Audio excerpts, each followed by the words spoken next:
हम बातचीत करेंगे, खास मेहमान हमारे साथ जुड़ रहे हैं, उनका परिचय आपसे कराते हैं। Group captain doctor DK Pandey ji वायुसेना में सर्विस दे चुके हैं। बहुत बहुत स्वागत है डीके पांडे जी आपका। हमारे साथ विंग कमांडर अनुमा आचार्य लॉजिस्टिक अधिकारी रही है, एयरलाइन पायलट की पत्नी भी हैं। बहुत बहुत स्वागत है अनुमा आचार्य जी आपका भी। अनुपम तिवारी डिफेंस एक्सपर्ट है जाने माने। अनुपम तिवारी जी बहुत बहुत स्वागत है आपका।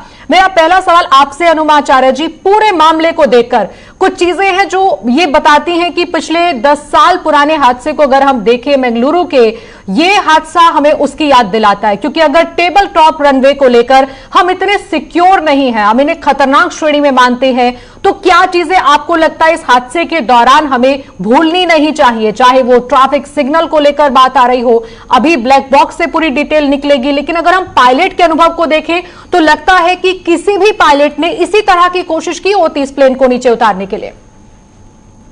बिल्कुल आप सही कह रही हैं।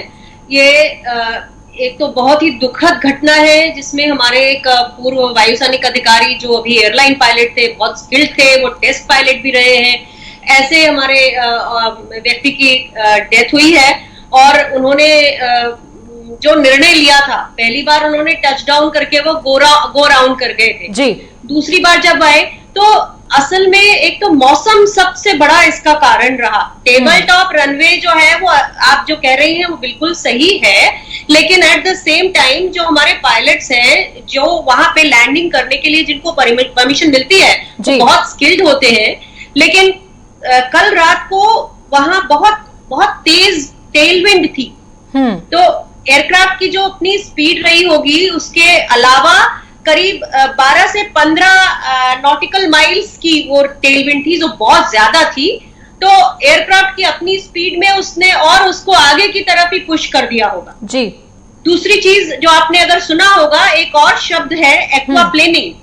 तो इसमें क्या होता है कि रनवे जो है उसके और ऊपर जो पानी का जमाव है वो करीब 13 मिलीमीटर तक या 15 मिलीमीटर तक इतना एक्सेप्टेबल है बोइंग के लिए।